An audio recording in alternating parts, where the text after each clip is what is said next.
Antes de mais nada, agradecendo a presença de vocês, prestigiando aqui a atividade, mas, sobretudo, agradecendo a presença do professor Daniel Hirata, que muito gentilmente atendeu ao nosso convite.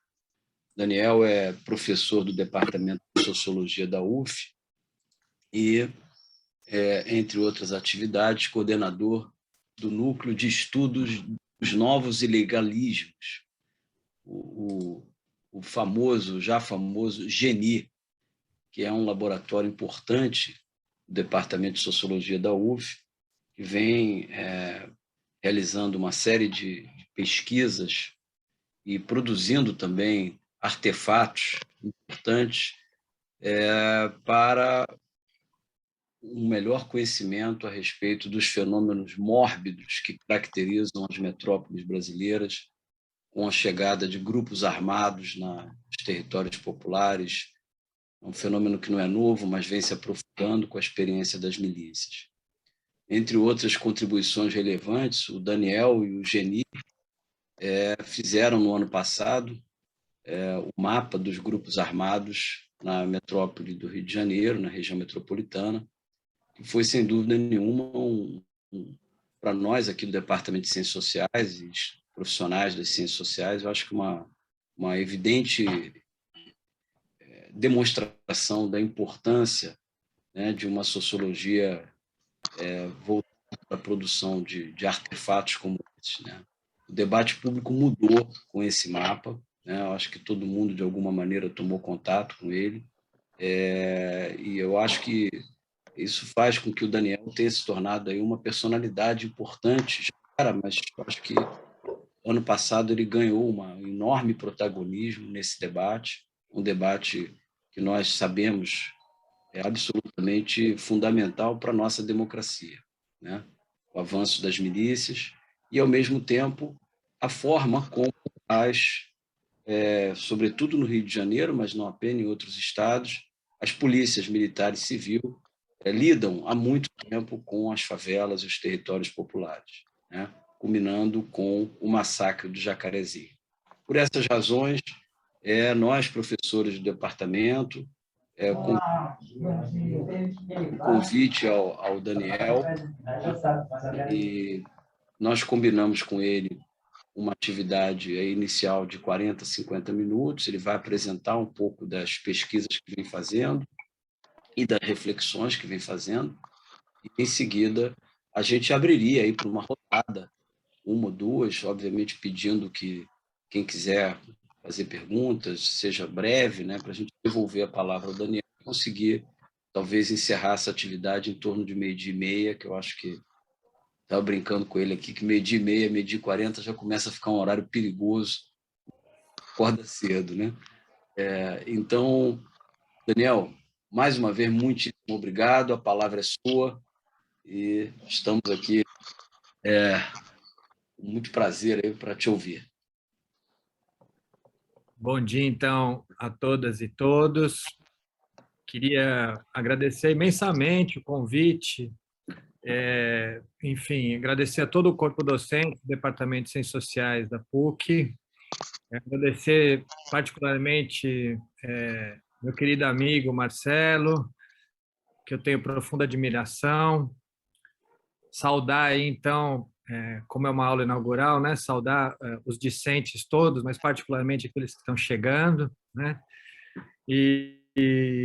bom, eu vou aqui hoje falar um pouco, como o Marcelo já destacou, né, das pesquisas que a gente vem realizando no GENI, o Grupo de Estudos dos Novos Ilegalismos, né, da Universidade Federal Fluminense.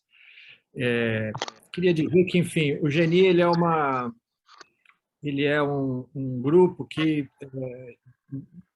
enfim, espelha um pouco o que eu acredito que todos nós que fazemos parte do GNI acreditamos, né? Enfim, que em primeiro lugar, produzir conhecimento de qualidade para que sirva, né? Enfim, para o debate público das questões de primeira ordem aqui do Rio de Janeiro. E uma aposta, né? Enfim, o GNI ele é composto, né? Enfim, são várias pessoas, mas enfim, entre os coordenadores sou eu, a professora Carolina Grillo, o professor Diogo Lira, o professor Renato Dirk, né? Digamos assim, o núcleo duro do GNI, ainda que a gente trabalhe, por vezes, com mais de 30 pessoas atuando no núcleo quando a gente está fazendo os levantamentos e as pesquisas, né? Então, a gente acredita, esse povo todo, né, acredita nessa incidência no debate público e também no trabalho coletivo, né? Nós apostamos que o trabalho, enfim, das ciências sociais, mas o trabalho científico de modo geral, né, enfim, é um trabalho coletivo. E aqui eu estou dizendo não só no que diz respeito à construção coletiva lá interna do GNI, mas também a interlocução que nós temos com vários outros grupos, pesquisadores, enfim, do Rio de Janeiro, mas de outras partes do Brasil também. O Marcelo, enfim, por exemplo, é uma pessoa que nós temos um diálogo, enfim, muito nos inspira no que nós fazemos e enfim, temos o privilégio da interlocução com ele também.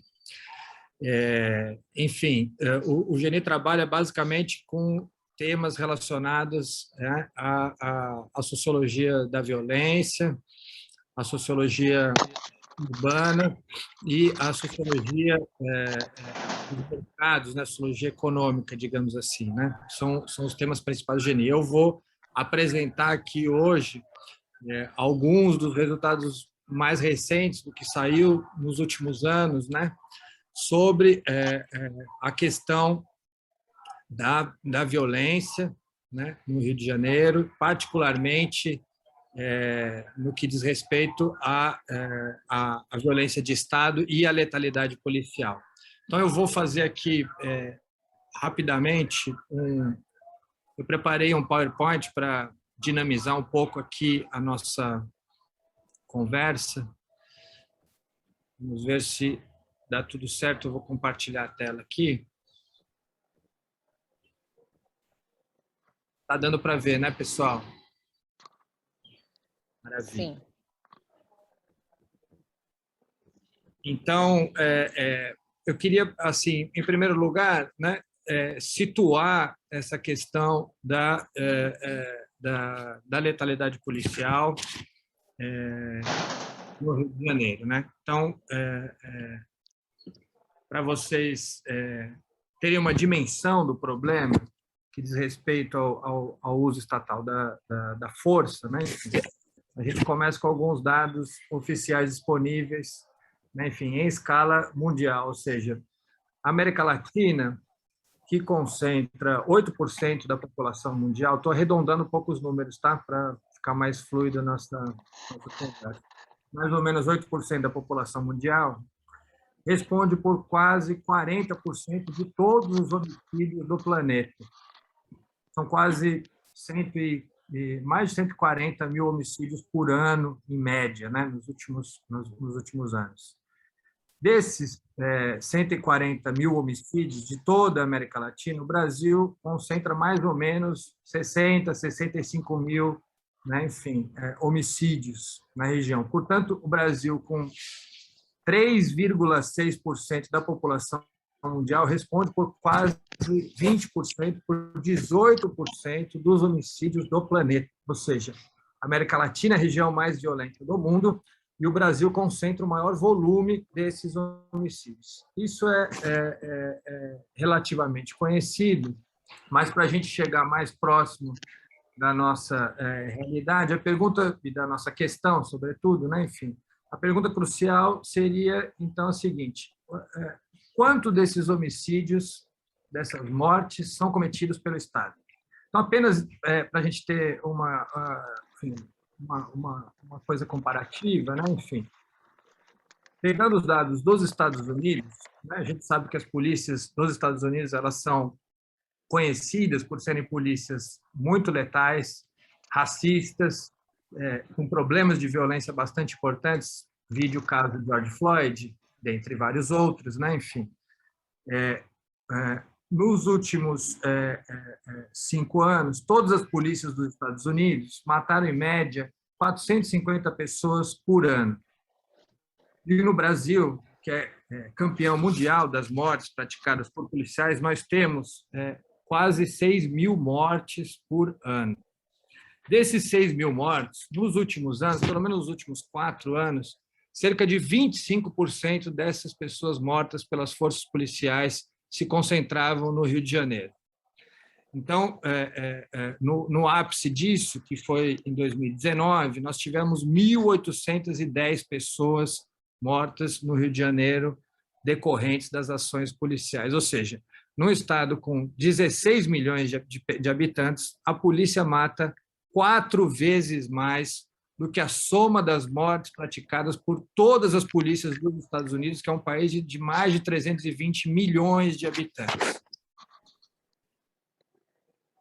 Para finalizar essa introdução inicial, né, enfim, cabe dizer que isso tem piorado ao longo dos anos, né? Então, em 2013, as polícias do Rio de Janeiro eram responsáveis por mais ou menos 13% dos homicídios totais, né, da região metropolitana. Em 2018, que foi o ano da intervenção federal aqui, né, comandada pelo agora extremista general Braga Neto, esse número passou para 28%. E em 2019, que é o ano da virada, né, enfim, dos governos de extrema-direita no Brasil, a polícia passou a ser responsável por 40% de todas as mortes no Rio de Janeiro. Nós estamos em algo próximo agora, nesse início de ano também. Ou seja, concluindo essa minha rápida passagem para situar a questão da violência policial no Rio de Janeiro. A gente pode dizer que a América Latina é violenta, que o Brasil é violento, mas que o Rio de Janeiro, além de ser muito violento, se caracteriza por uma violência que é puxada pela atuação das polícias, pela violência de Estado. Então, a questão que se coloca, né, que me parece fundamental, é em que situações, quais são as circunstâncias aonde acontece a letalidade policial. E é aqui que entra, de forma mais precisa, o tipo de levantamento que nós começamos a fazer aqui no Rio de Janeiro. Por quê? Porque uma das primeiras atividades do GENIS, já faz alguns anos, já faz mais de 5 anos, 5, 6, 7 anos, não sei exatamente, foi produzir dados sobre as chamadas operações policiais no Rio de Janeiro. As operações policiais nos parecem ser o maior indicador da violência de Estado, ou pelo menos um indicador que aponta justamente para as circunstâncias, as situações onde acontece a letalidade policial. Aqui tem uma questão bastante importante, né? Enfim, eu vou apresentar hoje dados sobre as operações policiais, também sobre os grupos armados no Rio de Janeiro, ou seja, uma das coisas que caracteriza o GENI como grupo de estudos, né, enfim, é que nós produzimos dados que não são os dados oficiais, são dados públicos, alternativos, que servem para o debate público, mas não são os dados oficiais. Por que a gente não trabalha só com os dados oficiais? Por que a gente produz outros tipos de dados? Porque, na verdade, você não tem, por exemplo, no Rio de Janeiro, dados oficiais sobre operações policiais. Né? Por que nós não temos dados oficiais sobre operações policiais? Me parece que tem uma questão fundamental, que é a fonte dos dados oficiais, a perspectiva a partir do qual esses dados são pensados. Né? As fontes dos dados oficiais no Rio, a gente pode dizer que elas são majoritariamente ou quase que exclusivamente policiais. Por quê? Porque a fonte primeira dos dados oficiais que nós temos no Rio são os registros de ocorrência que são lavrados nas delegacias. O que são registros de ocorrência? Registros de ocorrência são documentos administrativos com o objetivo de notação de eventos que se inscrevem em tipificações penais para orientar as investigações subsequentes da Polícia Civil e do Ministério Público, né? Enfim. Esses registros que são feitos, então, nas delegacias, né, enfim, é permitido acesso a esses registros pelo Instituto de Segurança Pública para dar um tratamento estatístico. E aí, a partir, né, enfim, dessa conversão estatística, né, enfim, dos dados que vêm, né, que têm origem nos registros de ocorrência, que se constroem os indicadores principais que são divulgados mês a mês pelo Instituto de Segurança Pública. Os ROs, eles não registram operações policiais. Portanto, é impossível solicitar dados sobre operações policiais porque a fonte não permite.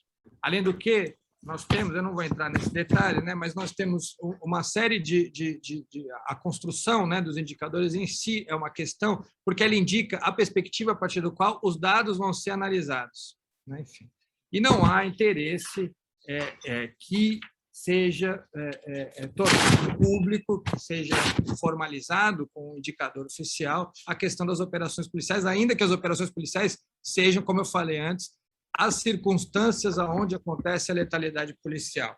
Então, eu estou falando tudo isso porque o nosso grupo, né, enfim, está muito inspirado em uma prática global que vem sendo chamado de data activism ou extractivismo, enfim, é a ideia de que os dados são conectores de humanos e não humanos para a construção de um debate público.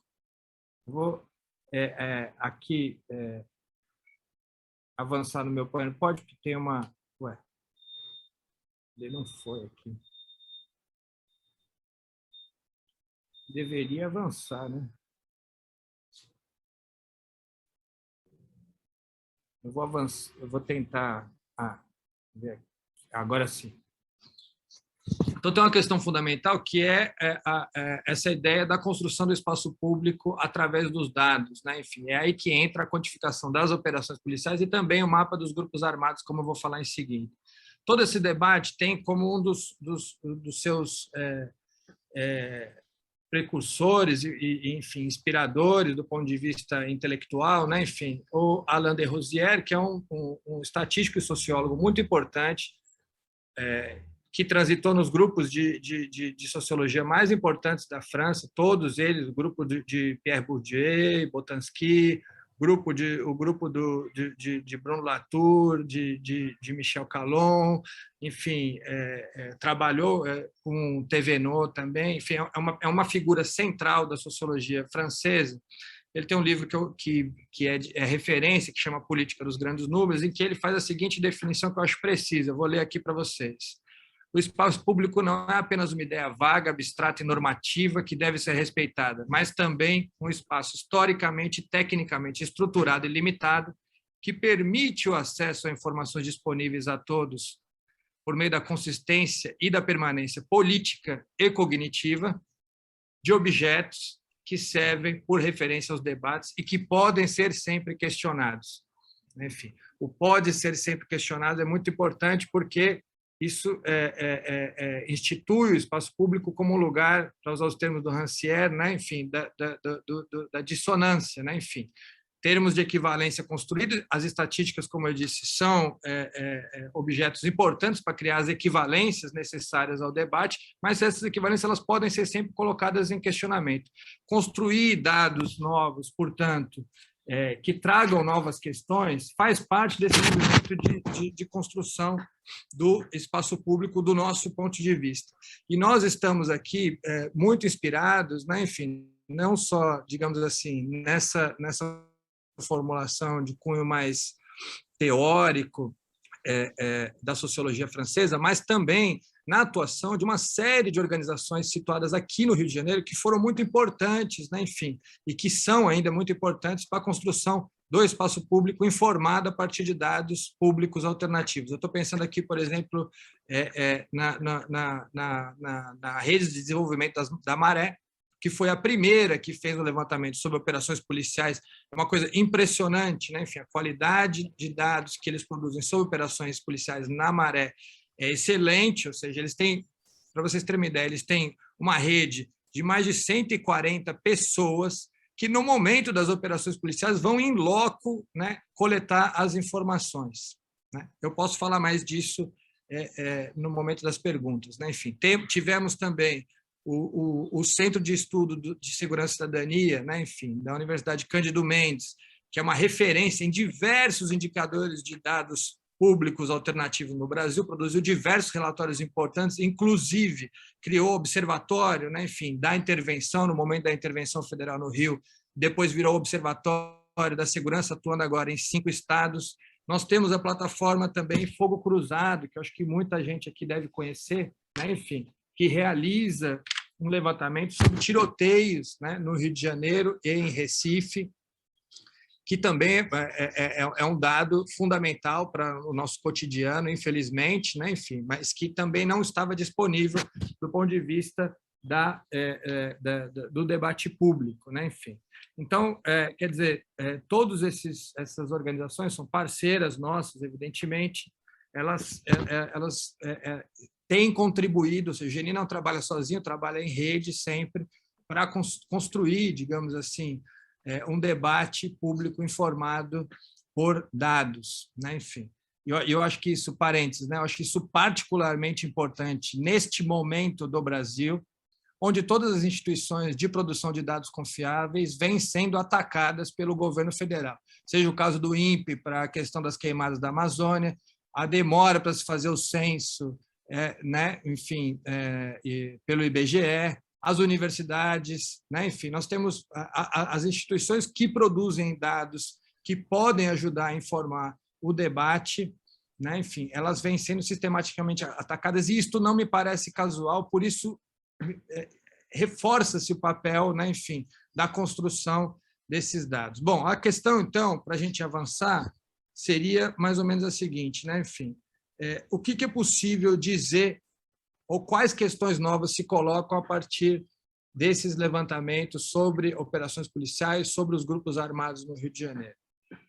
E aí eu queria colocar, digamos assim, uma organização mais ou menos sistêmica, assim, do que eu estou querendo dizer com tudo isso, né? Enfim, me parece que a questão mais ou menos, a gente poderia colocar a questão da seguinte maneira, né? Enfim, se a violência policial é um dos mais graves e persistentes problemas públicos no Rio de Janeiro, as ações na área de segurança pública baseadas nas operações policiais são parte desse problema.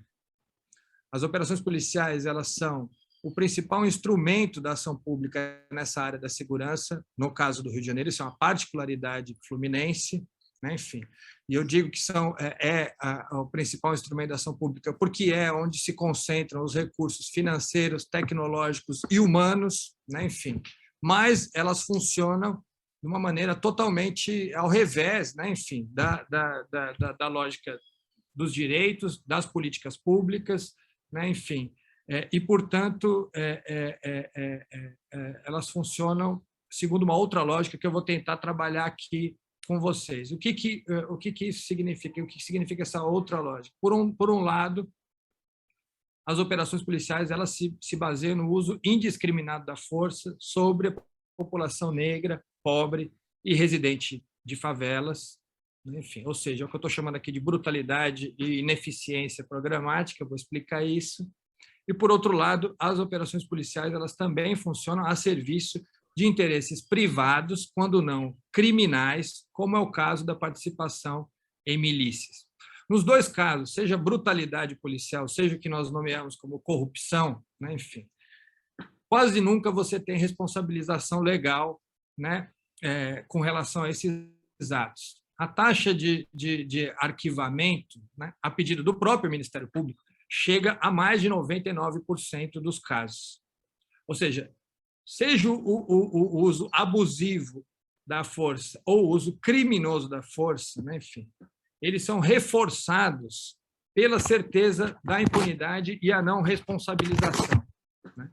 E isso cria, digamos assim, um círculo vicioso da violência policial, né, enfim, que vai associando, portanto, despreparo, impunidade, corrupção, brutalidade, né, que vem criando forças policiais não só ineficazes, como no limite, e é assim que eu vou concluir no final da minha exposição, minha fala, como no limite forças que ameaçam as próprias instituições do Estado de Direito. Eu gostaria de detalhar esses 2 pontos aqui que eu apresentei sumariamente. O que é essa brutalidade e ineficiência programática e o que é essa eficácia estratégica da chamada corrupção. E aqui que entram os dados que nós produzimos, tá certo? Em primeiro lugar, a questão da brutalidade e da ineficiência programática, né? Enfim,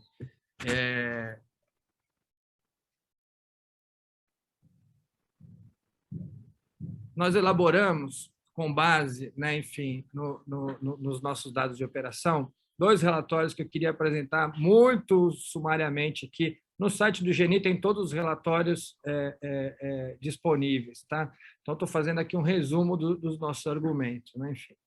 Nós apresentamos 2 relatórios sobre operações policiais que eu acho que são alguns dados devem ser destacados, né? O primeiro, a gente fez um cruzamento, né? Enfim, fez um teste de correlação entre operações policiais e ocorrências criminais. Crimes contra a vida, homicídio, lesão corporal seguida de morte, etc. E crimes contra o patrimônio, roubos, né? Enfim, roubo de carga, roubo de veículo, enfim, furtos e etc.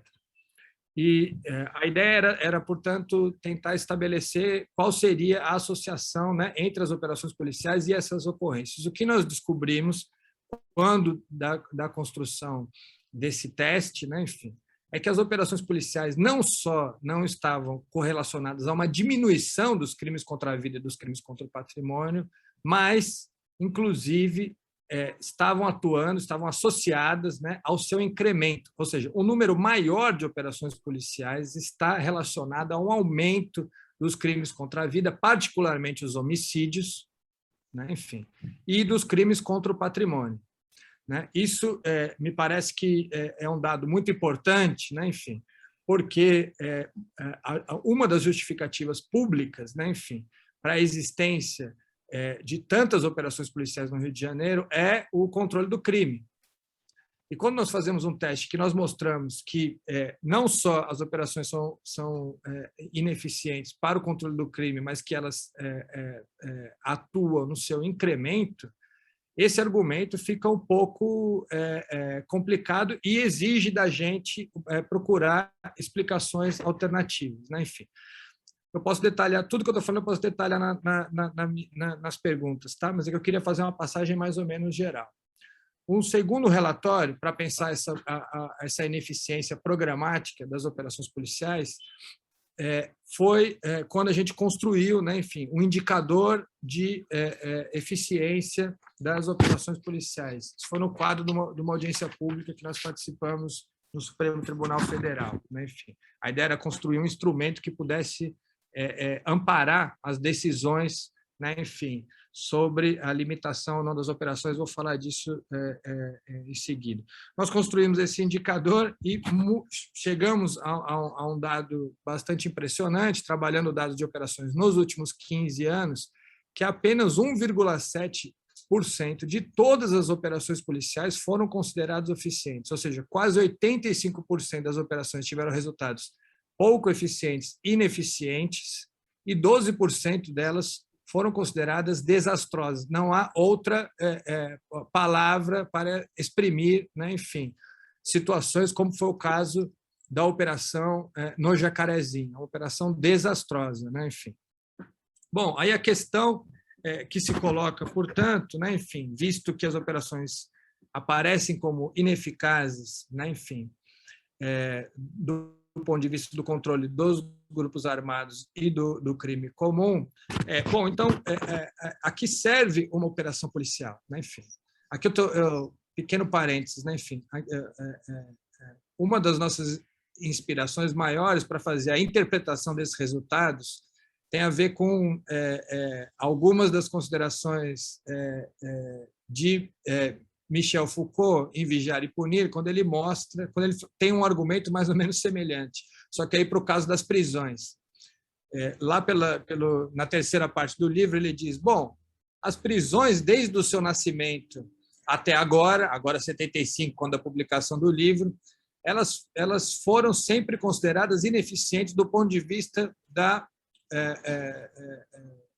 do que ela se propõe a fazer, ou seja, da sua dimensão programática, ou seja, a reforma e a ressocialização. E, ao mesmo tempo, apesar de ser um fracasso penal, ela é um sucesso institucional porque ela só se desdobra, ou seja, a solução para o fracasso das prisões é sempre um mais prisão, é sempre uma extensão da lógica de funcionamento das prisões e, portanto, um desdobramento das prisões, o que faz aumentar esse tipo de punição no mundo contemporâneo. Enfim, aqui tem alguma coisa que nos inspira, no sentido de que as operações policiais, elas há 30 anos já se demonstraram ineficazes. Esse nosso argumento não é novo, mas, enfim, a gente só vê elas se desdobrarem mais e mais operações e cada vez mais bélicas e cada vez mais frequentes. Enfim, então, a pergunta é a mesma: a que serve essa ineficiência programática, enfim, das operações policiais? E aí que entra o nosso trabalho, o trabalho que nós realizamos para a construção do mapa dos grupos armados do Rio de Janeiro. Foi um trabalho realizado não só pelo GENI, enfim, o Fogo Cruzado, que eu já mencionei aqui, também participou desse levantamento, o Núcleo de Estudos da Violência da USP, a plataforma Pista News, e o próprio Disque Denúncia, que foi a base de informações. Nós trabalhamos com milhares de denúncias ali realizadas e organizadas na base do Disque Denúncia, e então nós, enfim, temos um primeiro modelo, enfim, de organização desses dados, de modo que a gente pudesse determinar com maior precisão qual grupo armado exerceria o controle territorial sobre determinado lugar. Quando nós fizemos esse levantamento, a ideia era oferecer um instrumento, uma ferramenta, uma variável que sempre ficava faltando nas análises que nós fazemos aqui no Rio de Janeiro. Veja, é muito curioso, enfim, desculpa quando nós fizemos o mapa, nós fomos procurados pelas pessoas as mais diversas, assim, do Departamento de Defesa dos Estados Unidos até a SEDAI veio procurar a gente, porque eu acho que para muita gente, em vários lugares de atuação, não só na área de segurança, essa informação sobre o controle territorial armado para o Rio de Janeiro, ela é fundamental, entendeu? Para políticas que vão, políticas de educação, de saúde, enfim, políticas, na medida que a SEDAI vem conversar com a gente, significa que, na verdade, essa é uma variável decisiva aqui, para o caso do Rio de Janeiro. Para o nosso caso, especificamente, no que eu estou apresentando aqui, o que eu queria abordar é que nós cruzamos, portanto, o mapa dos grupos armados com nossos dados de operações policiais para entender melhor como é que isso se comportava, tá certo? E aí aqui eu tenho um resumo nessas tabelas, enfim, sobre esse cruzamento. Ou seja, vejam que, e aqui nós vamos adentrando no que eu estou chamando de eficácia estratégica, da chamada corrupção, o entendimento no nível não só programático, mas também estratégico do fracasso das operações policiais. Nós temos a extensão do controle territorial e populacional das milícias, ela já é maior atualmente do que a somatória de todas as facções do tráfico de drogas no Rio de Janeiro. Isso é uma coisa que a gente não esperava quando a gente começou a fazer o levantamento. Ainda assim, a quantidade de operações policiais que acontecem em áreas controladas por milícias, ela é basicamente irrelevante. Enfim, vocês estão vendo aqui que 6,5% do total das operações policiais acontecem em áreas de milícia, ao passo que nós temos 40,9% em áreas do Comando Vermelho, e esse dado aqui em disputa, enfim, os 45,5%, são dados importantes também, porque indicam territórios onde há conflito e as operações policiais estão atuando nessas áreas de conflito. Então, de que maneira as operações policiais atuam nessas áreas de conflito? Enfim, como elas interferem nesses conflitos? Quando eu falei anteriormente, enfim, de que as operações policiais estavam correlacionadas ao aumento dos homicídios tem a ver com isso aqui. Ou seja, as operações policiais, elas evidentemente não são eficientes, né, enfim, para o controle dos grupos armados no Rio de Janeiro, mas elas ocasionam prejuízos, né, para esses grupos. É isso que está sendo indicado aqui, ou seja, está sendo indicado um favorecimento claro, né, enfim, das milícias com relação às facções do tráfico de droga, mas também elas alteram a, digamos assim, geopolítica, né, das disputas territoriais no Rio de Janeiro. Então, quando você tem uma operação policial numa área, por exemplo, do Comando Vermelho, quando você tem uma série de operações, a gente pode observar isso, por exemplo, na Vila Kennedy, na Cidade de Deus, em vários lugares, né, enfim. Aquilo enfraquece o grupo, né, e permite, por exemplo, a invasão, as chamadas invasões desse território por outros grupos, como, por exemplo, as milícias. Isso foi notificado, foi percebido, no caso do Rio de Janeiro, de forma qualitativa para diversos lugares. Né? A Praça Seca talvez seja o lugar mais evidente, né? Enfim, mas Itaboraí, nós tivemos vários lugares onde isso aconteceu. Ou seja, há um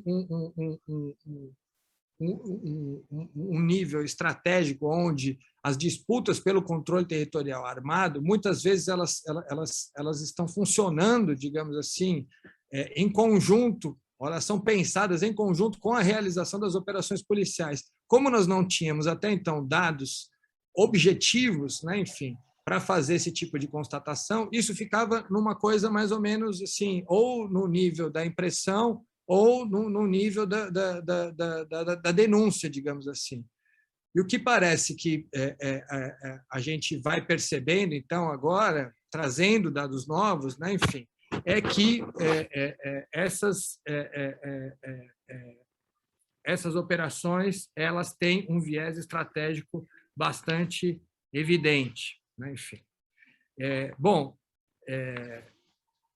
já indo caminhando, né, enfim, da metade para o final da minha apresentação, eu queria frente a esse quadro, né, enfim, de ineficiência programática e da eficácia estratégica da corrupção, eu queria apontar aqui um pouco, né, enfim, um horizonte, né, enfim, de como realizar o enfrentamento dessa questão tão complexa. E aí, enfim, há um longo histórico, né, de lutas contra a violência policial. Me parece que, enfim, foi muito em função dessas lutas, né, enfim, que a coisa avançou muito mais do que com relação às ações estatais. Eu não vou poder fazer todo o histórico, mas eu queria pelo menos mencionar aqui de alguma maneira, né, enfim, a questão da ADPF 635, a chamada ADPF. Desculpa, eu não mostrei o mapa. Eu falei, mas não mostrei. Esse é o mapa que nós fizemos aqui, onde os pontos vermelho são áreas de controle do Comando Vermelho, pontos amarelos do Terceiro Comando Puro, TCP, pontos laranjas, verdes, né, amigo dos amigos, e pontos azuis das milícias. Aqui dá para ver tanto a distribuição deles, como também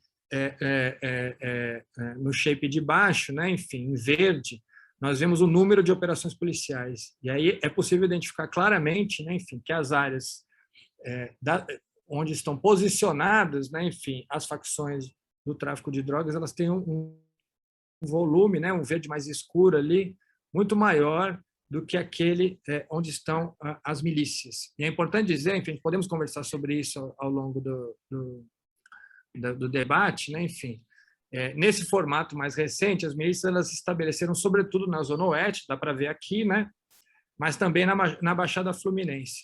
É possível ver que as operações elas estão acontecendo ali no ponto de conexão da Zona Oeste com a Baixada, passando pela Zona Norte do Rio, onde têm sido criados verdadeiros corredores logísticos de armas, né, enfim, de atuação, né, enfim, na pilhagem, na extração dos mercados urbanos, e também de contatos entre diversos grupos milicianos. Então, isso, vendo as operações, a gente percebe alguns desses corredores. Nós vamos fazer o mapa mais histórico a ser apresentado no ano que vem, e eu acho que a gente vai poder ter uma dimensão maior disso quando a gente colocar isso aqui em movimento, né? Enfim. Desculpa que eu não tinha mostrado o mapa, né? Falei do mapa e não mostrei ele para vocês. Fiquei só na tabela, que era menos interessante. Enfim, o que fazer para construir o que a gente vem chamando do controle democrático da atividade policial, ou seja, o controle sobre essas ações que são as operações policiais. E aí eu queria falar rapidamente, né, enfim, da DPF das favelas, que foi uma ação que começou no ano de 2019, né, uma ação iniciada pelo Partido Socialista Brasileiro, mas que em seguida teve o apoio. Aqui tem o logo de algumas das organizações de direitos humanos e dos movimentos sociais que participam, né, como a Miticúria da DPF 635, né, enfim. E é muito importante, para além dos resultados da DPF, que eu vou apresentar rapidamente para vocês, dizer que vários dos movimentos de favela, dos movimentos de familiares de vítima de violência de Estado, pela primeira vez puderam apresentar seus argumentos, sua sustentação oral, né, uma vocalização diretamente ao Supremo Tribunal Federal, né? Ou seja, se a gente teve nos últimos, pelo menos nos últimos 6 ou 7 anos, um aumento da violência policial, na mesma medida que um fechamento, né, enfim, do diálogo, das mediações políticas, né, entre Estado e sociedade no que diz respeito a essa questão da letalidade policial, né, enfim, essas ações de cunho judicial, elas também permitiram, né, enfim, outro tipo de vocalização e de atuação política desses movimentos, dessas organizações de direitos humanos, que me parece que foram bastante importantes, né, enfim. Ou seja, eu posso entrar em detalhe, enfim, nós entramos aqui, né, nós entramos no caso da DPF 635, não como a Miticúria, mas com esses relatórios, que eu já falei que estão disponíveis lá no site, que foram todos anexados aos autos da DPF 635, que ajudaram a instruir o julgamento dos ministros do STF, né, enfim. E o que aparece nesses relatórios, né, enfim.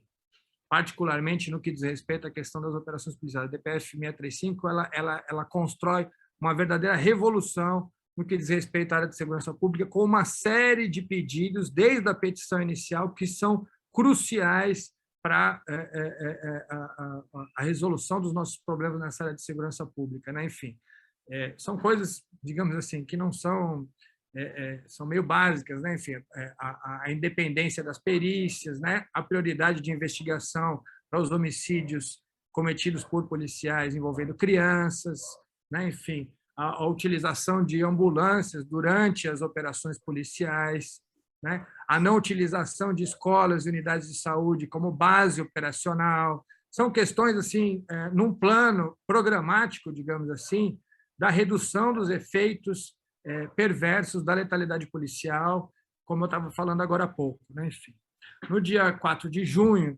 houve, né, eu acho que todo mundo mais ou menos ficou sabendo dessa história, no dia 4 de junho houve uma decisão do ministro Edson Fachin de suspensão das operações policiais durante o período da pandemia.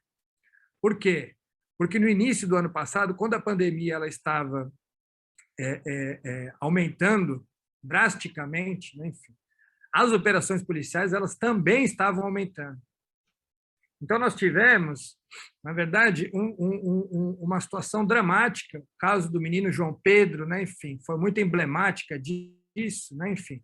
Mas, além do caso do João Pedro, que é uma criança morta dentro de casa com tiro de fuzil pela Polícia Civil, nós tivemos a interrupção, né, enfim, dos serviços de ajuda humanitária, como, por exemplo, distribuição de cestas básicas, a interrupção das unidades de saúde. Nós estávamos percebendo as forças policiais atrapalharem aqueles que mais estavam precisando de apoio no momento da pandemia. Por isso que o ministro Edson Fachin, naquele momento, em caráter, né, enfim, liminar e monocrático, né, decretou a suspensão das operações, salvo em casos absolutamente excepcionais, naquele dia 4 de junho. Veja, o que nós observamos, então, de lá para cá? Primeiro, o ano de 2020, né, enfim, interrompeu uma escalada da letalidade policial que foi, desde 2014, de 313% de aumento. Foi a maior redução da letalidade policial dos últimos 15 anos, 34% de redução da letalidade policial. Não teve nenhum ano de UPP que reduziu em 34% a letalidade policial. Né? Pelo nosso cálculo, foram salvos só no ano de 2020 quase 300 vidas. E é importante ressaltar também que isso ocorreu sem que fosse percebido o aumento da criminalidade. Tanto os crimes contra a vida como os crimes contra o patrimônio diminuíram muito no ano passado também. Isso é um fato importante de ser destacado, que prova que o respeito aos direitos humanos, a dignidade da vida humana e o enfrentamento da letalidade policial não se opõem ao controle do crime, muito pelo contrário. Mas o problema é que nós tivemos um risco muito grande que tem a ver com o descumprimento da decisão do dia 4 de junho. Nos primeiros 4 meses de vigência da liminar, nós tivemos esses avanços notáveis que são percebidos no conjunto do ano. Mas, a partir do mês de outubro, diga-se de passagem, quando assume interinamente o governador Cláudio Castro, nós fomos percebendo um desrespeito sistemático da liminar do ministro Edson Fachin. E no início desse ano, quando Cláudio Castro toma posse definitiva, então essa situação se agrava. Nós estamos chegando agora em patamares superiores àqueles ao período anterior de vigência da liminar. Como eu estava dizendo, né, enfim, isso tem um impacto tanto na letalidade policial, que aumentou 187% durante esse período, como também dos crimes contra a vida e dos crimes contra o patrimônio, que começam a aumentar nesse momento também. Né? Enfim, como, digamos assim, ponto culminante dessa verdadeira afronta ao STF, né, pelas forças policiais e o governo do Estado do Rio de Janeiro, me parece que o ponto culminante foi a chacina do Jacarezinho. A chacina do Jacarezinho, né, enfim, todo mundo se lembra, nós estamos completando agora 100 dias da chacina do Jacarezinho, né, enfim. A chacina do Jacarezinho foi uma operação policial em que nós não temos ainda, digamos assim, a clareza, a transparência de todas as informações que cercam esse evento tão dramático, né? Enfim, a operação policial mais letal da história do Rio de Janeiro, né? Enfim, só se compara, né, a chacina do Jacarezinho, chacinas feitas por grupos extraoficiais, grupos de extermínio, como a chacina da Baixada, por exemplo, né? Enfim, nós sabemos que teve participação de policiais nessas outras chacinas, mas não foi uma operação policial oficial. Como operação policial oficial, a chacina do Jacarezinho foi a mais letal da história do Rio de Janeiro. Né? A gente sabe que tem elementos. Quais são os elementos que eu acho que me parece que compõem o cenário da chacina do Jacarezinho? Primeiro, um elemento de vingança pessoal, porque nós tivemos um policial morto, né? Enfim, no início da operação, e aquilo com certeza deflagrou, né, uma atuação mais violenta dos policiais, mas uma vingança também que se expressa na relação entre a Polícia Civil, né, a cidade da polícia fica na frente do Jacarezinho, e a comunidade do Jacarezinho. Né? Enfim, há uma punição à comunidade do Jacarezinho por conta do seu posicionamento na frente da cidade da polícia, e isso é fato notório. Né? Enfim, ou seja, operações de vingança são operações letais. No nosso levantamento, nós mostramos que uma operação que tem por motivação vingança, ela tem 2 vezes mais chance de ter um desfecho letal do que uma operação, por exemplo, motivada por um mandado de busca e apreensão. Segundo elemento que eu queria apontar sobre o Jacarezinho, as disputas territoriais que eu fiz menção aqui para o caso das milícias. Né? Enfim, o Jacarezinho é um lugar importante do Comando Vermelho na cidade. Enfim. E ali foi feita essa operação, ali naquele momento. Mas o terceiro elemento, que eu acho que é o mais importante, eu queria, enfim, concluir com isso, pessoal, é um espectro político que pairou sobre a chacina do Jacarezinho.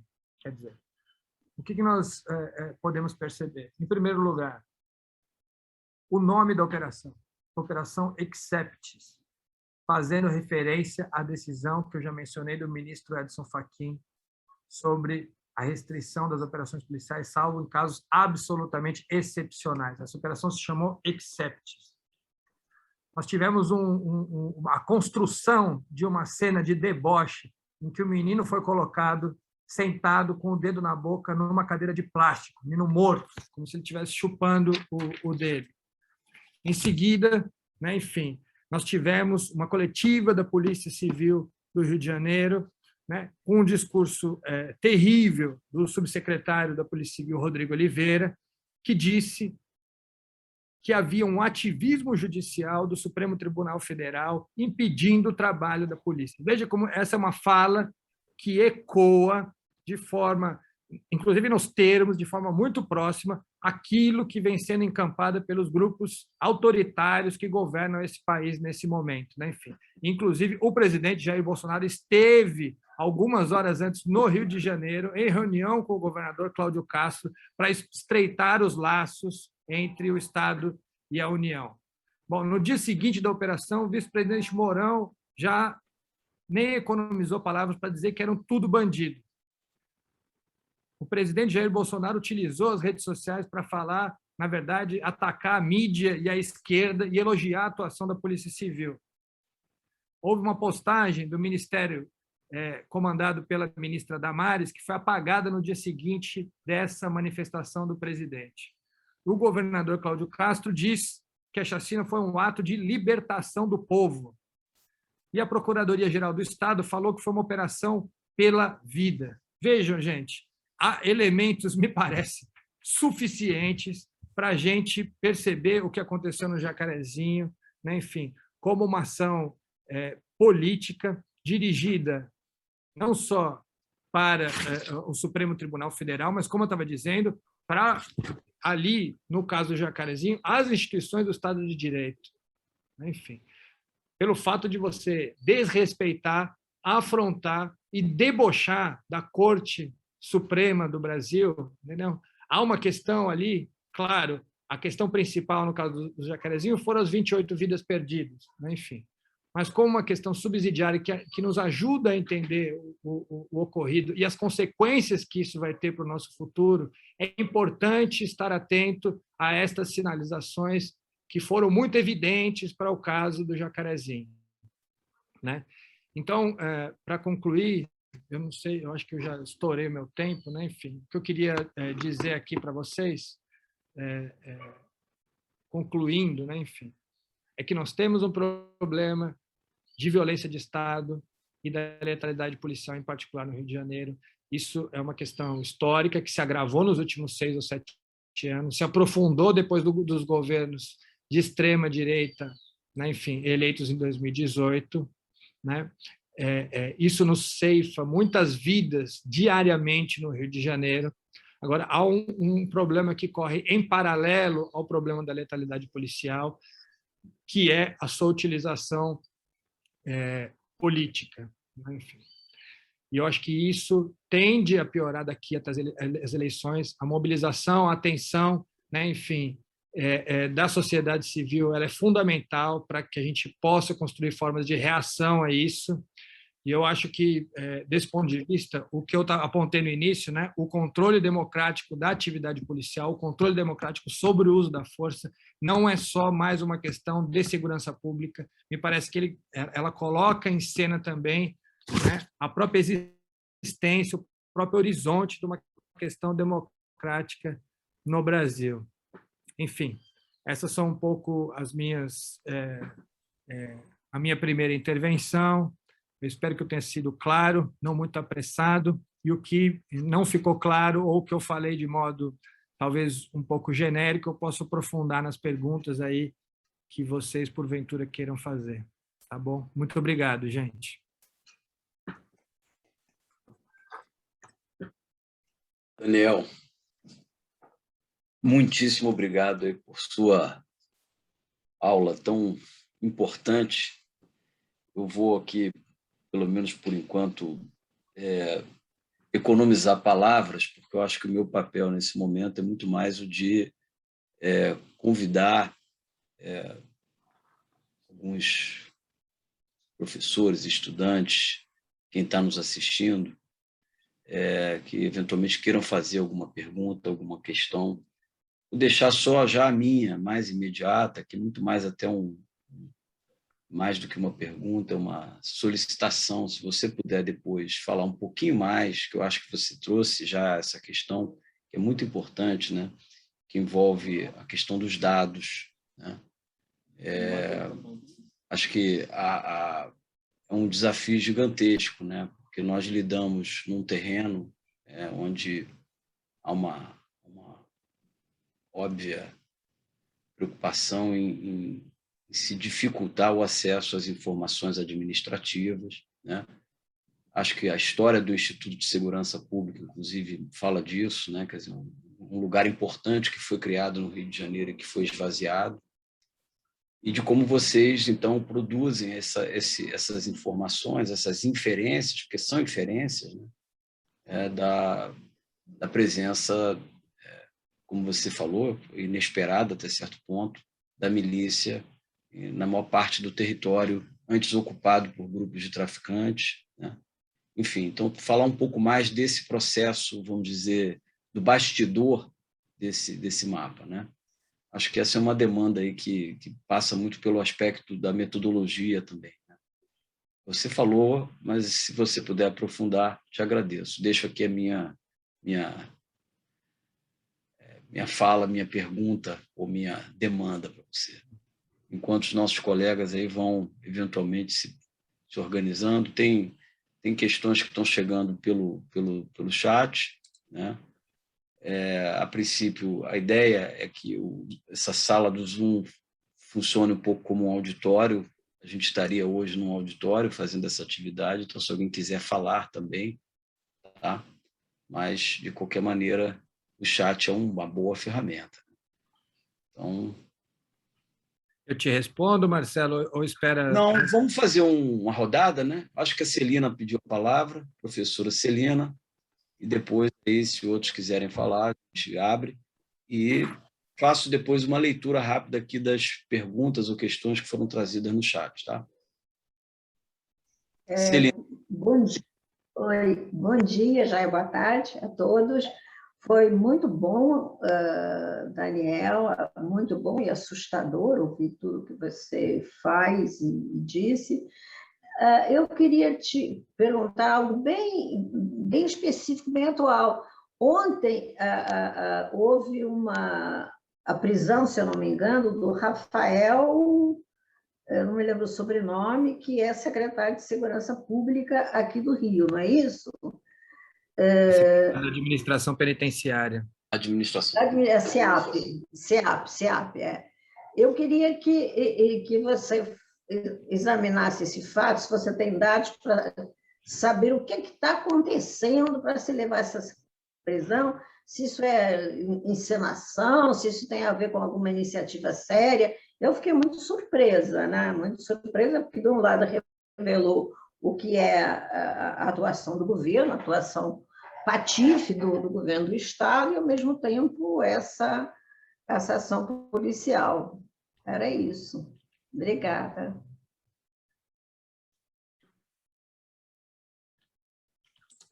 Mas alguém gostaria de fazer alguma pergunta? Não sei se o André botou aqui pergunta. André, você quer perguntar ou você vai escrever? André Gomes. Cadê o André? Oi, Burgos. Opa! Oi, tudo bem?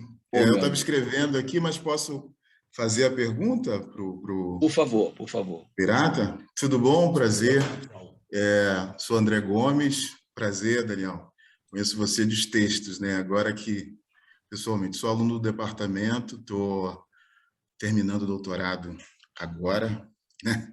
Por esses meses, né? Em Ciências Sociais. Eu queria te fazer uma pergunta. Como é que você vê o futuro das instituições sociais em territórios de favelas diante desse avanço das milícias que você aponta no Rio de Janeiro. Quer dizer, eu estudo a Maré, estou trabalhando as instituições da Maré e uma escola da Maré, e a relação que essa escola tem com as instituições e a relação dessas instituições com o território. E esse avanço das milícias é uma preocupação que eu e meu orientador, que é o Burgos, né, a gente já vem conversando um pouco. Então, eu queria te ouvir um pouco. Como é que você vê isso aí, o futuro dessas instituições? E a minha base é a Maré, mas eu queria que te ouvir um pouco a partir do seu lugar, da onde você navega, né? Muito obrigado aí pela exposição. Zeus pediu para fazer uma pergunta. Cadê o Zeus? Estou aqui. Opa! Boa tarde. Bom, boa tarde, departamento, ao Daniel, que está aqui com a gente. Uma satisfação e um momento totalmente não dá para relativizar, né? Ele é absoluto, pleno, porque o contexto que a gente vive hoje na cidade de Rio de Janeiro, por seus acúmulos históricos, né, e, portanto, ideológicos, políticos, né? Eu sou do departamento e eu moro no bairro da Praça Seca, né? Eu sou vizinho do morro onde é a menina dos olhos, né? Que a gente nunca experienciou tamanha ação política, da política pública da segurança, né? Aqui no bairro da Praça Seca, desde o Temer, né? Com a saída da Dilma, a gente vem entrando num funil terrível, terrível, né? E aí, no ano passado, a gente começou a receber a visita de pessoas cobrando taxa extra de segurança privada em nome das milícias. Eu não moro em si no morro, lá em cima. Eu moro no asfalto, num condomínio que é da Aeronáutica. E que, de 5 anos para cá, tornou-se comunidade residencial da Aeronáutica. Portanto, nós estamos inseridos aí neste cenário caótico. E qual é a minha fala hoje? Como morador que acompanha todos esses anos da transformação política, né, geopolítica do meu bairro, e eu acompanhei a transformação dessa logística que compõe hoje as milícias, né? A milícia hoje ganha pluralidade, né? E aqui, na Praça Seca, eu vejo o que acontece. As polícias, né? As estruturas de segurança pública passando para fazer a ponte para as milícias. É aí, como morador, que eu desejaria escrever sobre. É muito arriscado escrever sobre. Eu quero continuar vivo para poder contar essa história em um outro momento. E a minha pergunta é: quais os caminhos para nós, mediante a esse território minado, né, onde o Estado se coloca para nos controlar? Né? Quais os caminhos, né, que nós podemos fazer? E principalmente porque eu sou negro, sou pesquisador, sou da área de ciências sociais, quais as conexões eu poderia fazer para tentar minimamente proporcionar um ambiente de bem-estar? Se é possível pensar bem-estar no meio de uma política violenta, agressiva, de brutalidade do espaço coletivo. Obrigado. Olha, eu vou propor, Daniel, eu sei que você vai acumulando aí uma série de questões. Vamos fazer o seguinte: a Clara pediu para falar e depois eu faço uma leitura aqui do chat e você pega esse atacado aí, que afinal de contas... Você não me escreveu? Você está onde, Werner? Você? Disse assim, excelente exposição. Não, eu pensei que eu tinha me inscrito oralmente, mas não... Então a palavra já é sua. Se você... Por favor. Mas então eu quero confirmar o que eu disse no chat. Excelente exposição. O meu ponto é o ponto final do argumento do Daniel, que é o da política. Ele terminou com com isso. Né? Daniel, e daí? Né? É a política, e daí? Não é a sociologia que vai conseguir encaminhar uma solução para isso que está aí. Né? São os partidos, são as associações, né? A vida civil, se tiver força para isso. Né? E as forças por hora são bastante escassas. Né?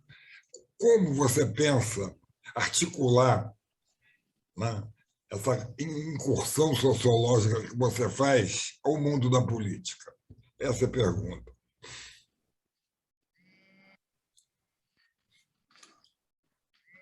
Obrigado, Werneck. Eu vou passar a palavra à Clara e depois a gente faz a leitura aqui do chat para você fazer um encerramento aí da nossa jornada. Tá? Cadê a Então, Clara? eu faço o segundo período de Ciências Sociais, né? E a minha pergunta, na real, eu vou tipo, só falar uma coisa que aconteceu. Eu não lembro aonde que foi, mas eu sei que foi tipo na Zona Norte, que um miliciano simplesmente matou um amigo dele, tipo, num bar a público, sabe? Tipo, tava todo mundo ali no bar, tava todo mundo, e simplesmente o miliciano matou o amigo dele. E, tipo, algo que me preocupa muito é a questão da milícia se espalhando aos poucos em vários lugares, sabe? E, tipo, o que me preocupa também tipo, a milícia se espalhar em áreas que não são da Zona Norte nem da Zona Oeste, sabe? Tipo, e aos poucos em lugares que não são considerados, tipo, subúrbios, etc. E a minha pergunta é, tem como isso acontecer se a polícia, ou, tipo, enfim, se a polícia não fizer nada, ou se as pessoas não ficarem muito atenadas nesse quesito? Tem como a milícia, tipo, se espalhar aos poucos, tipo, na Zona Sul, né, Flamengo, Arno Machado, Botafogo, enfim. Essa é a minha pergunta, que eu queria saber. Então, obrigado, Clara. Eu vou fazer o seguinte, Daniel, vou fazer uma leitura aqui das perguntas, tem vários elogios, a sua apresentação, tudo. A Thaisa faz uma pergunta, por isso lerei. Ela diz o seguinte: você mencionou 3 pontos de explicação à chacina do Jacarezinho: vingança pessoal e institucional, disputas territoriais e o fator político relacionado à liminar concedida pelo STF. Gostaria que falasse um pouco mais sobre as disputas territoriais e os fatores que as alimentam, por exemplo. O Gabriel Banaja pergunta, elogia, diz que foi muito bom te rever, e, na sua avaliação, a diminuição da letalidade passaria pela desmilitarização da polícia? Se for esse o caso, porém militarização, um processo de enormes proporções, quais medidas iniciais poderiam ser tomadas para que ela se torne mais execuível? E a Ângela Paiva, salvo engano, também faz uma pergunta. A Denise faz uma pergunta ou uma colocação. Ela diz que mora numa comunidade que ela tem certeza de que a força policial está favorecendo muitos milicianos, mesmo porque eles acharcam o tráfico para fazer vista grossa, e o tráfico repassa para o transporte de motos e o preço do gás, agindo na prática dos milicianos para pagar propinas, encarecendo a vida dos moradores. Eu tinha visto aqui uma pergunta que a Ângela fez, se eu não estou enganado, mas não estou achando mais, sumiu da minha... não, é só o parabéns, né, Ângela? Ou você... E a Maraci, a professora Maraci, diz o seguinte: obrigada pelo seu estudo, faço parte de um grupo que avaliará o sofrimento psíquico relacionado ao trabalho de agentes de segurança pública, 73 mil pessoas, que, de acordo com o último boletim do IPES, têm sido acometidos de transtornos psicológicos com maiores índices, inclusive com aumento também de suicídios e homicídios seguido de suicídio. Minha pergunta: com o seu estudo, é possível correlacionar estas informações com a ideia de que esses objetivos políticos, estratégicos e institucionais estão provocando ao nível do trabalho executor. Esse aumento de sofrimento psíquico, a professora Maraci é do Departamento de Psicologia da PUC. Daniel, acho que você tem aí um conjunto de questões, né, que vão desde a minha inicial, que tem a ver com a metodologia, passando aí por um pouco a sua reflexão, né, eu acho que pela sua experiência, até por lidar com esses dados acerca de alternativas, até a questão mais geral que o Werneck traz da articulação com a política, né? Então, a pergunta da Celina também, né, que é mais em cima do que a gente viu acontecer ontem, né, quer dizer, essa prisão um tanto quanto estranha e inusitada. Enfim, pede-se de você um pouco também de alguém que está no campo, que tem conhecimento desses bastidores, né? Enfim, é isso. Acho que com isso você também faz uma fala para caminhar para o encerramento da nossa atividade. A não sei que alguém tenha alguma questão assim muito importante para a gente poder concluir, até porque o Daniel também tem um horário, aí a gente combinou levar a atividade até 12h30, por aí. Bom, maravilha. Queria, antes de mais nada, agradecer as perguntas e, ao mesmo tempo, me desculpar, porque eu com certeza não vou conseguir responder a contento todas elas. São perguntas, tem algumas são perguntas que vão fundo, né? Enfim, e que eu também não tenho resposta, né? Enfim, não tenho mesmo, né? Sobretudo a pergunta do professor Werneck Viana, eu não tenho muito como, enfim, eu acho, assim, começando por aí, né? Aí eu vou seguindo, pegando um pouco aleatoriamente. Eu não sei, quer dizer, o que me parece que é o elemento fundamental, né? É o que eu tenho chamado controle democrático da atividade policial, né? Enfim, estou inspirado, inclusive, em coisas que, por exemplo, Paulo Sérgio Pinheiro, muita gente já falou disso antes de mim, e eu acho que isso ainda continua sendo digamos assim, o foco principal, com o agravante, como eu estava dizendo, né? Enfim, de que não se trata só, ainda que esse seja o principal problema, né? Enfim, da letalidade policial, mas me parece que há um risco institucional evidente, né? Enfim, na instrumentalização desse uso da força para fins políticos, né? Enfim, isso tem se tornado muito claro. Veja, não é só aqui no Rio de Janeiro. O motim policial no Ceará, onde um ex-governador foi baleado ao tentar irromper uma barricada. Nós tivemos aquele caso na Bahia, nós tivemos em Pernambuco, né, em Recife, um caso muito emblemático também, né, em Tabatinga, no Amazonas. Quer dizer, isso vai se espalhando, né, enfim, muito em função de uma incitação, né, enfim, do governo federal, né, enfim, no rompimento da cadeia de comando e controle das polícias em favor, né, de uma pressão política. E eu estou totalmente de acordo que isso não se resolve pela sociologia, com certeza, né? Enfim, se resolve na ação coletiva, né? Enfim, é aí que se atua sobre isso, né? Enfim, e eu acho que é uma parte do que eu apresentei que ficou um pouco encoberta, né? Enfim, eu falei de muitas coisas, mas eu acho um sintoma, né? Enfim, bastante importante, né? O fato da existência mesma da DPF 635, por diversas razões. Veja, primeira razão, por que uma ação vai parar no Supremo Tribunal Federal? Uma ação vai parar no Supremo Tribunal Federal porque houve, né, enfim, sobretudo nos anos aqui no Rio, um esgotamento, né, das possibilidades de mediação política dessa questão aqui no Rio. E é por isso que a coisa foi parar no Supremo Tribunal Federal. Aliás, como várias outras questões no Brasil atualmente, né? Enfim. Então, isso já dá uma medida de que, no limite, né? Enfim, eu lembro do meu querido enfim, grande mestre, que é o Paulo Arantes, que ele dizia, quando as questões elas são todas resolvidas constitucionalmente, é porque a vaca já foi para o brejo, né? Enfim, quando tudo tem que ser decidido na interpretação da Constituição, é porque a vaca já foi para o brejo. Então, esse, digamos assim, me parece que é o limite, entendeu? Que nós estamos vivendo já faz um tempo, né? Enfim.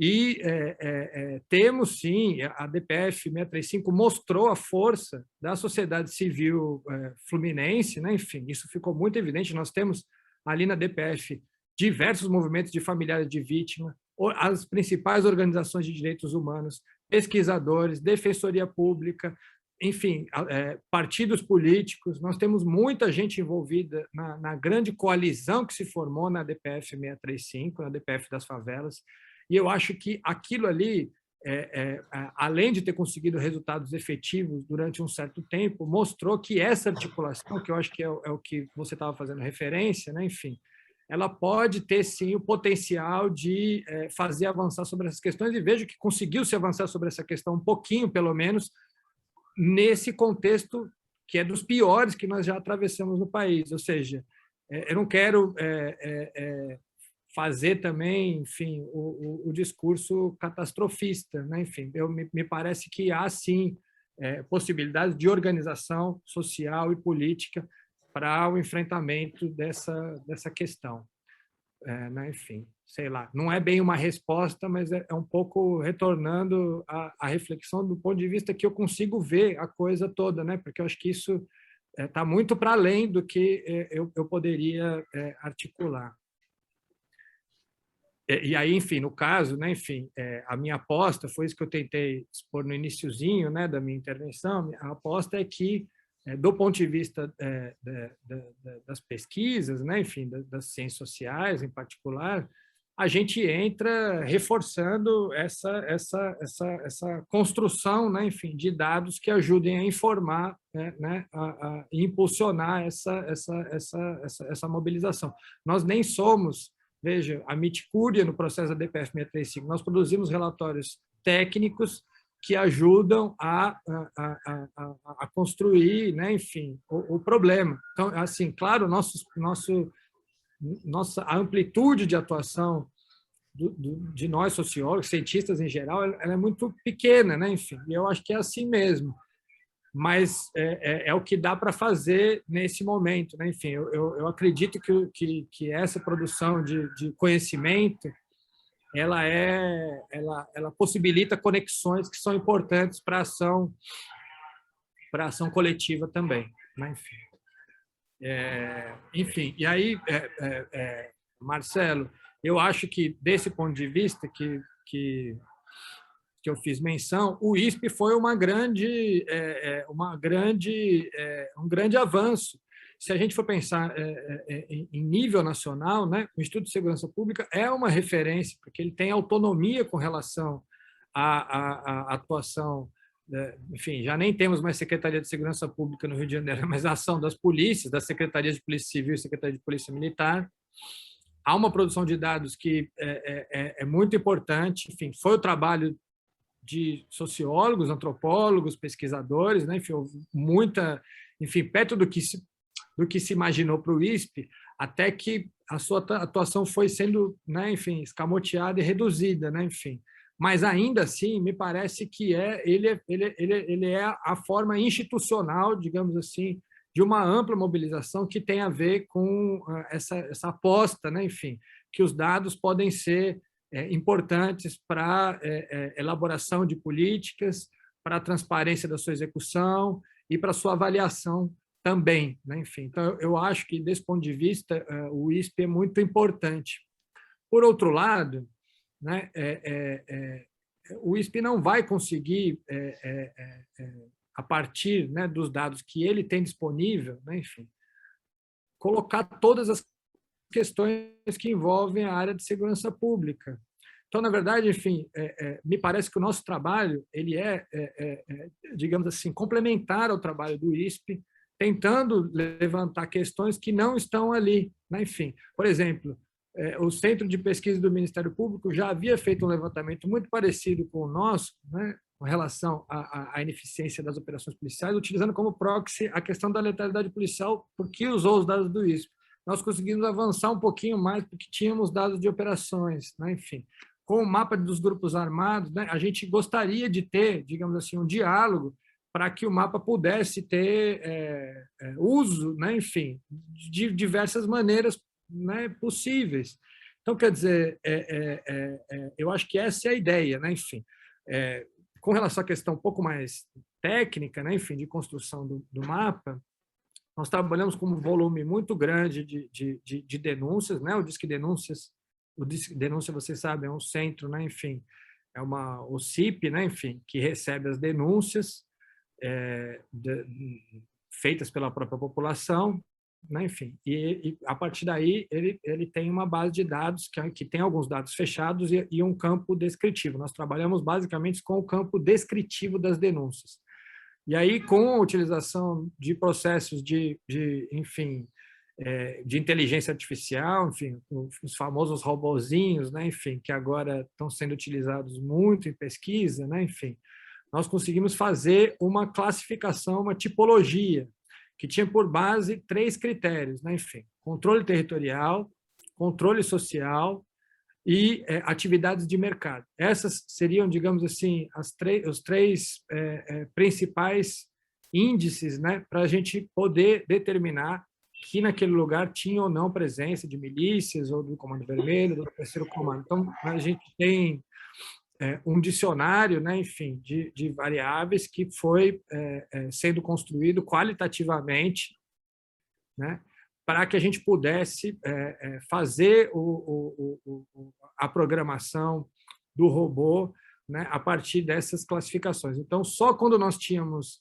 né, as 3 características, controle territorial, controle social e atividades de mercado, é que nós dissemos, a partir de uma certa porcentagem, claro, né? Tem territórios que estão em disputa, por exemplo, né? A partir de uma certa porcentagem, a gente determinava que aquele lugar estava sob o controle de milícias, de tráfico, etc. Né? Enfim, acima de 85%, né? Enfim, abaixo de 85% nós consideramos em disputa, né? Dentro desses 3 critérios. Então, enfim, falando de uma maneira ainda um pouco geral, né? Porque dá sempre para a gente ir afinando, né? Enfim, quais são as palavras do dicionário, enfim. Mas, enfim, é isso. É uma linguagem de processamento natural, né, ativada, né, enfim, para o texto descritivo das denúncias. E foi um pouco assim que a gente construiu o mapa. Agora nós estamos trabalhando com o mapa histórico, né, o mapa que vai mostrar anualmente, né, enfim, o controle territorial desses grupos. Então, desde 2005 até 2022, quando nós tivemos os dados para 2021 e 2022, nós vamos fazer uma série, né, enfim, desse mapa para poder dimensionar não só a extensão do controle territorial, mas também né, o crescimento, né, enfim, a expansão do controle territorial, né, enfim, desses grupos armados.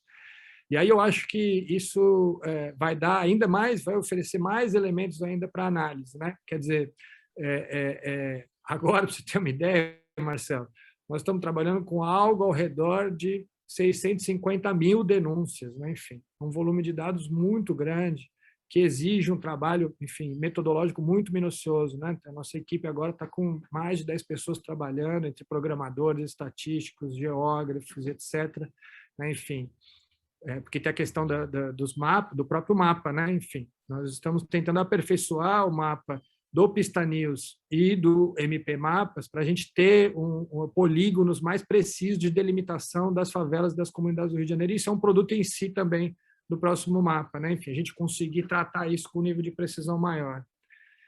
Enfim, é um pouco alguns indicativos de como é que a gente vem trabalhando os dados, né? Então, aí temos várias perguntas, né, sobre a questão das milícias, eu acho, né? Vou tentar agrupar elas, pergunta do André, Zeus, Clara, Thaís, né? Enfim, são perguntas sobre a questão das milícias, né? Enfim, como é que elas se relacionam com as instituições, apontar um pouco alguns caminhos, né, que a gente pode imaginar. Acho que aqui entra a pergunta do Gabriel também sobre a desmilitarização, né, enfim. E e a Clara e a Thaís sobre a questão da expansão territorial das milícias, né? Olha, a maneira como eu estou observando, pensando sobre isso, mais ou menos é o seguinte: as milícias, elas são grupos muito diferentes do tráfico de drogas, né? Atualmente, nós temos algumas aproximações, né, em termos de práticas, né? Enfim, práticas de mercado, práticas políticas, etc. Mas, assim, nesse período de expansão das milícias, nós temos uma diferença muito grande, né? Pensando assim, do início dos anos 2000, que é quando as milícias têm, nesse formato mais recente, né? Enfim, a sua forma de organização, o que nós temos? Primeiro, né? Enfim, inclusive, Marcelo trabalhou comigo nessa reflexão, agora que eu estou lembrando aqui, nós escrevemos sobre isso, né, Marcelo? Quer dizer, nós temos atividades de mercado muito diferentes das milícias, né? Por um lado, nós temos uma diversificação das atividades de atuação das milícias que é muito grande, né? Enfim, enquanto o tráfico de drogas trabalhava basicamente com o varejo, né, das drogas, as milícias, elas trabalham não só com o varejo de drogas, trabalham também, sobretudo, arrendando a venda disso para facções como o TCP, mas também vendendo diretamente, mas as milícias atuam em diversos mercados e mercados que não são só mercados ilegais, como o varejo de drogas ou roubo de carga, etc. Enfim, as milícias, elas atuam em mercados legais, e aí, sobretudo, aqui, ou que ficam entre a legalidade e a ilegalidade, né? Mercado de transporte, mercado imobiliário. O mercado imobiliário, nós escrevemos um relatório específico sobre isso, é um mercado composto por diversos mercados, né? Enfim, o mercado de grilagem, de ocupação de terras, de construção imobiliária, de compra e venda, de locação, até administração condominial se faz, né? Enfim, ou seja, há diversos mercados legais sobre a atuação das milícias, né? O que possibilita a elas uma flexibilidade, né? Enfim, uma adaptação muito maior do que do tráfico de drogas, mas, ao mesmo tempo, nós temos a atuação das milícias muito centrada em um mercado específico, que é o mercado mais importante de todos os mercados, que é o mercado de proteção. O mercado de proteção é aquele mercado, né? Proteção / extorsão, digamos assim, né? O mercado de proteção / extorsão é o mercado de todos os mercados. É um mercado que o Estado moderno monopolizou para construir as suas receitas, inclusive, né? Enfim, e é disso que nós estamos falando quando nós falamos de milícia. Nós estamos falando de grupos que estão trabalhando de forma confiscatória nesse mercado da proteção / extorsão, ou seja, são grupos que conseguem realizar a extração dos recursos econômicos, da riqueza urbana, de forma muito mais efetiva do que o tráfico de drogas. E, aliado a isso, né, enfim, nós temos a conhecida conivência, tolerância e participação de agentes de Estado, sobretudo policiais, civis, militares, bombeiros, né, militares, etc., mas também vários outros tipos de agentes que trabalham na fiscalização, né, na regulação desses mercados urbanos, mercados, por vezes, que são mercados de serviços urbanos, né, água, luz, internet, etc., né, enfim. E essa relação das milícias, né, enfim, com os poderes públicos é o que torna o seu enfrentamento mais complexo, né, enfim. É o que meu querido amigo Michel Miss uma vez disse: isso está cheirando a crime organizado finalmente, né? Porque tráfico de drogas não é crime organizado, é crime desorganizado. Mas as milícias começam a aparecer de uma outra maneira, né? Enfim, pela relação que eles estabelecem com o Estado. E isso, enfim, tem sido dito reiteradamente por diversas pessoas, mas há que se fazer o enfrentamento, né? Enfim, avançando um pouco sobre esse ponto, né? Enfim, o enfrentamento, enfim, dessa interpenetração entre milícias e Estado e desses diversos mercados onde elas atuam, me parece que deve ser feito através de meios não puramente coercitivos, né? Enfim, A regulação, por exemplo, do mercado imobiliário e do mercado de transporte seria muito mais eficiente do que fazer um monte de operações policiais em áreas de milícia. Eu estou falando isso porque as operações policiais não só, como eu disse durante a minha apresentação, enfim, são ineficientes para o controle dos grupos armados, mas elas punem muitas vezes as pessoas que moram nesses lugares. Enfim, nós já sabemos disso por conta da atuação policial em áreas dominadas pelo tráfico de drogas. Com relação às milícias, isso parece que está acontecendo também. Nós temos um levantamento importante da Defensoria Pública daqui do Rio de Janeiro que mostra que as condenações no TJ por crime de milícia elas são feitas por várias razões, mas a segunda razão a primeira razão mais importante é a denúncia dos próprios agentes policiais, o que é curioso, dada a relação que esses estabelecem com as milícias. Mas, enfim, a segunda razão mais importante para a prisão por crime de milícia é o pertencimento territorial. Então, é a reposição. Quando nós falamos de controle das milícias, a gente não pode repor, enfim, a dinâmica criminalizadora que já funcionou com relação ao enfrentamento do tráfico de drogas. Me parece que essas atividades de cunho regulatório, veja, nós estamos agora, enfim, em discussão da renovação do plano diretor, enfim, isso deveria ser uma pauta ali das discussões do plano diretor, por que não é? Enfim, essas atividades de cunho regulatório são muito importantes, enfim, e também as atividades de responsabilização, que é o que a gente não percebe também, e que isso deveria ter uma atuação mais, digamos assim, efetiva, enfim, do Ministério Público nesse caso. Enfim, e aí o caso da morte da Marielle Franco, ele é exemplar, enfim, dada a morosidade e enfim, a ausência de transparência do caso e a falta, enfim, de responsabilização dos mandantes daquele assassinato terrível, enfim, de como é que a gente não consegue fazer esse enfrentamento dado o nível de composição entre Estado e crime aqui no Rio. Enfim, coisas que sobraram de forma mais ou menos pontual. Celina, eu não sei sobre esse caso, eu não sei muitos detalhes desse caso da prisão do secretário da administração penitenciária. Sabe-se, enfim, como você diz, sabe-se há muito tempo que há negociações, enfim, que são feitas e, do meu ponto de vista, inclusive, as negociações elas deveriam ser tratadas de forma pública, enfim.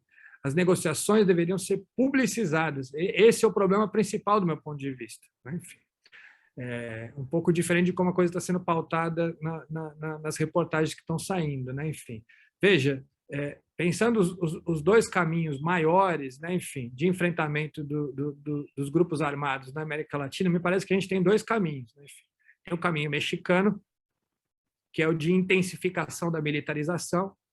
Então, você cria unidades especiais como aqui, depois você bota o exército para atuar sobre essas unidades especiais, depois você bota a marinha.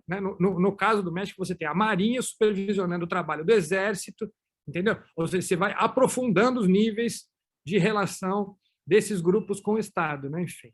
Mas você tem, por exemplo, o caso colombiano, em que se assume que é um problema e publiciza-se, digamos assim, as negociações dos termos de desarmamento, entendeu? Então, eu acho que o problema principal é o fato de que as negociações foram feitas ali, que estão aparecendo, foram feitas de forma não pública, enfim, e não como uma política, mas como um acordo pessoal do secretário com esses grupos, enfim.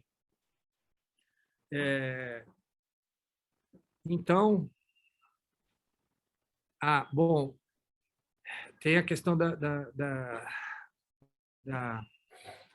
da Maraci sobre o sofrimento psíquico, enfim. Olha, Maraci, eu acho que, assim, essa é uma questão muito importante, enfim.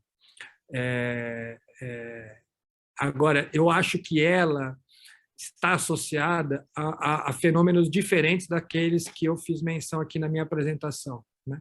Primeiro porque a vitimização policial, né, ela ocorre, via de regra, fora de serviço, né, enfim, e não exatamente durante, né, enfim, as operações policiais. E segundo, porque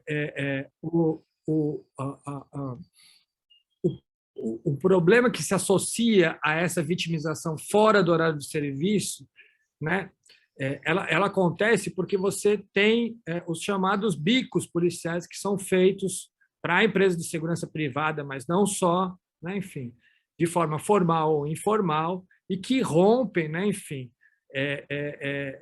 com a escala, né, enfim, de descanso dos policiais também, né, enfim. Então, aqui, e nós temos bicos oficiais e extraoficiais. No caso do Rio de Janeiro, nós temos um bico oficial, que é a Operação Presente, né, pouca gente fala dela, mas a Operação Presente é a compra do tempo de descanso dos policiais, né, para trabalhar em lugares, inclusive, que são definidos, né, enfim, não, né, por critérios de ocorrência criminal, mas por outros critérios do tipo manter áreas de comércio em segurança, né, fazer patrulha em bairros mais abastados, etc, etc. A compra do tempo de descanso dos policiais me parece que é uma questão trabalhista, digamos assim, que tem que ser enfrentada. Primeiro, para que ela seja feita de forma mais transparente, normalmente é feita, tem uma parte que é transparente, uma parte que não. E segundo, que é uma questão que deve ser pensada do ponto de vista da saúde mental desses agentes de segurança também, né? Enfim, mas é uma área que eu não conheço tanto e, enfim, seria legal, enfim, abrir essa conversa para a gente desdobrar ela. Enfim, Marcelo, tentei passar um pouco aqui pelos pontos. Como eu disse, eu não ia ter condição de responder tudo, né? Enfim, mas pelo menos por respeito às perguntas que foram feitas, que eu acolho para minha reflexão mesmo, algum tipo de reação aí, mesmo que um pouco atabalhoada. Muito obrigado a todos pelas perguntas, viu? Como acho que essa é a minha última intervenção, né? Queria mais uma vez agradecer o convite, Marcelo, todo o corpo docente, a presença de todos os discentes aqui também. Tem várias caras conhecidas aqui mesmo, Gabriel, Itamar, enfim, tem várias pessoas que eu já conheço, outras que não, mas, enfim, foi ótimo ter passado esse tempo aqui com vocês. Um prazer. E aí, enfim, seguimos em conversa aí, gente. Obrigado. Daniel, em nome aqui do departamento, agradeço muito a sua generosidade. Acho que você conseguiu aí compartilhar com todos o trabalho brilhante que você vem fazendo, tanto do ponto de vista da pesquisa, quanto da sua exposição no debate público, né? A sua participação no Amigos Curi nessa DPF foi muito relevante também, né? Então, acho que muito bom, acho que o objetivo maior era esse, de trazer também para os nossos alunos, né, essa vertente de uma sociologia pública, que eu acho que você encarna bem, né, num tema tão central, tão estratégico, tão relevante. E, então, agradeço muito a participação e presença de todos, estudantes, professores, colegas, amigos, e espero que Daniel possa estar conosco aí numa próxima oportunidade, quem sabe presencialmente, tá bom? Com certeza. Obrigado, gente. Um abraço.